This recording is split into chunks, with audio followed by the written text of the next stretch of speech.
Hi everyone, it's me Jen, and I am 5 days post-op. Didn't plan on making a video until Friday, but I've been watching YouTube videos. I'm sorry if I don't comment on all of them, but I am watching your videos. And I am because I can sit at my computer now. At the side of my bed, I just pull my desk up to me. But that works. But I wanted to make a video for Nicole, just to give her a little bit more of what it was like for me going into surgery and my stay in the hospital. My first video that I've done post-op, I was kind of out of it, pain meds. I actually haven't had pain meds in a day and a half. I'm doing pretty good. As you can see, when I move, I have to grab my stomach just to give it a little bit of extra support. But Nicole, or MakeMeBeautiful2011, is very worried about how they're going to take her into the OR, or operation room. Well, on Friday morning, I arrived to the hospital about 7 a.m. First thing they had me do was weigh in, and I was 361.4 pounds, or 163.4 kilos. And once I've done that, they went and they got me back to one of their day surgery operating, like, post-op beds. I don't even know what to call it. I had to strip down. I am not one to want to take my underwear off, unless it's for my husband, so that was irritating me a lot. Tell you how far that went. But what they did is they had me go into this little room. It kind of looks like the beds you have in an ER. And if you hear the groaning, that's just my dog snoring. But they had me in there. They had me undress and put on a gown. They had me put on these little slippers, which I don't know what happened to them, because when I got back to my room and woke up from anesthetic, I didn't have them anymore. But they made me wear these little slippers. I was the first one that day to go into surgery out of everyone there for other surgeries. And as the porter's wheeling me away, I hear people going, "Oh, here comes the vultures." Yeah, that's not what you want to hear when you're going for a major surgery. But I just kept breathing. My family gave me kisses goodbye. My best friend was there. And they're all just giving me their love, and I'm trying my best not to cry so they don't cry. It was a very frightening thing. And I'm not going to lie to you and say it wasn't. I just kept deep breathing and said a prayer that the Lord watches over me while I go through this.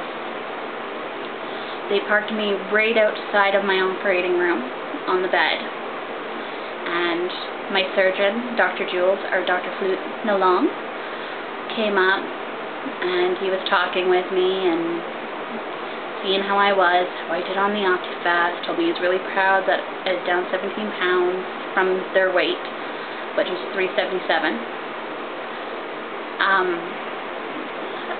We went over the checklist that I am who I am. I know what surgery I'm having. I know that I'm being admitted. Things like that.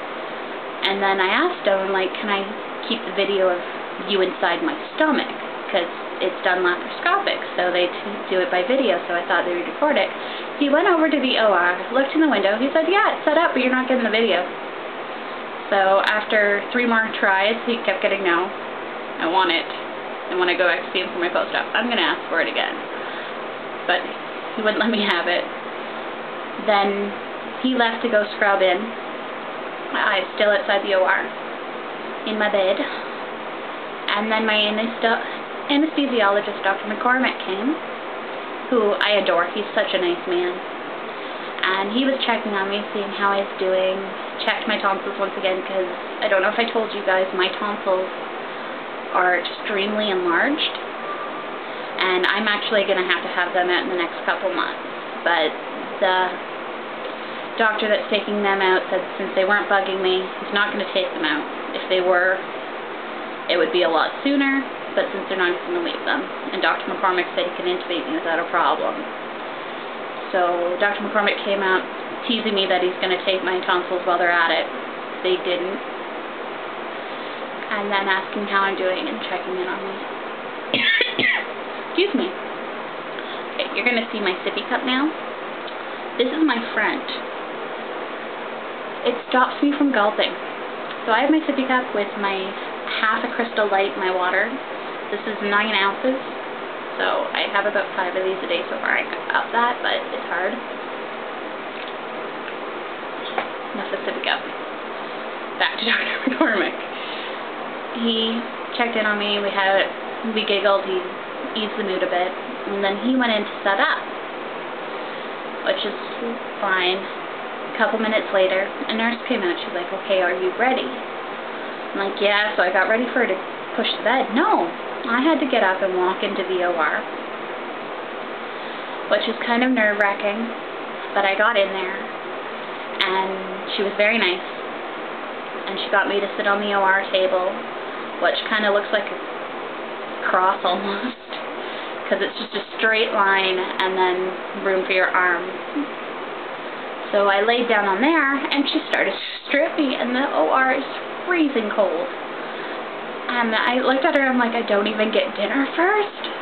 She's like, "What?" I'm like, "I have to at least get something out of this before I strip for you." I'm like, "I usually charge for shows like this." She started laughing, and then I laid back, and she went through, and she pulled my gown down to my breastbone, and they put on probes for my heart rate and everything like that. They got me to lay my arms out. Then they put it's kind of like a seat belt, best way to explain it, but a restraint around my legs, so they didn't flinch or anything while I was going under, and I didn't fall off the table. The table's not made for big girls.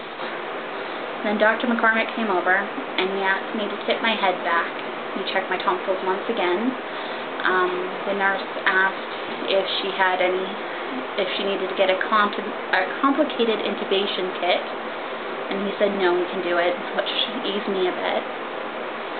And then they sat there, and he put an injection in. He's like, "Okay, your eyes are going to get heavy."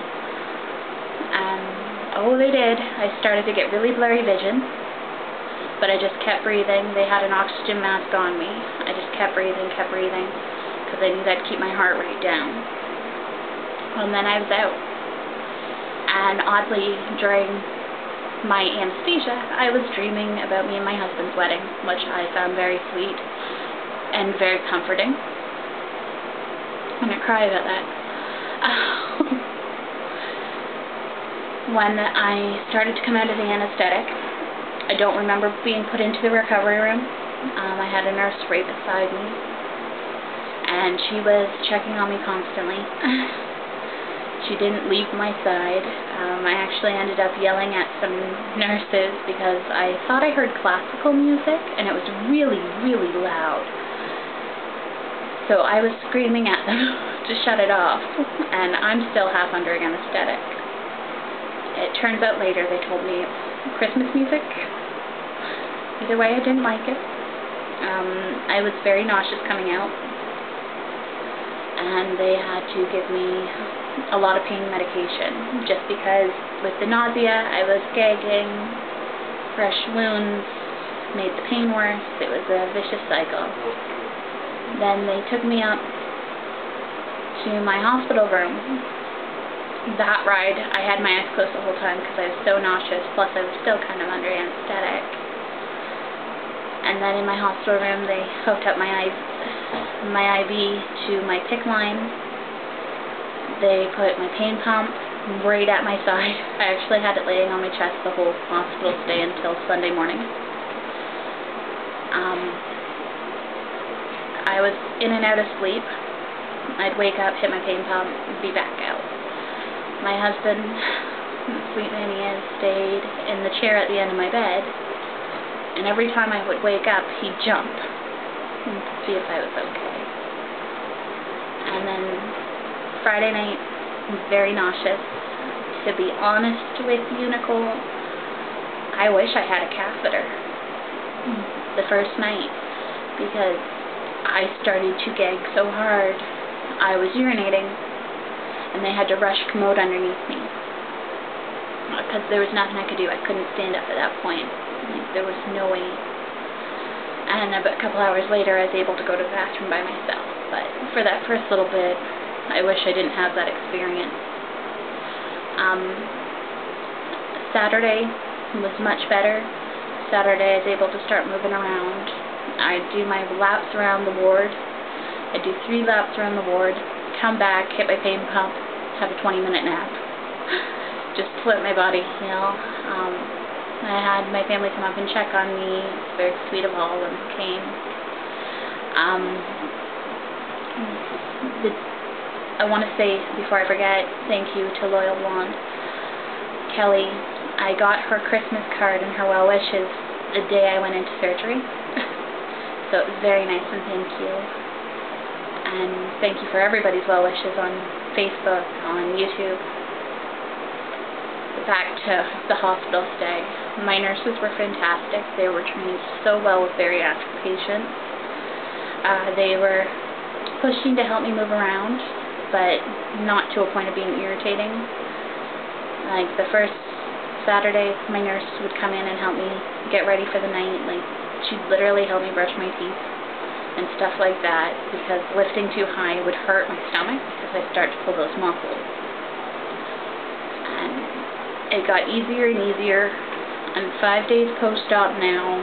I'm on no pain meds. I'm doing pretty well. I'm still tender. I will not lie to you. I am still so tender.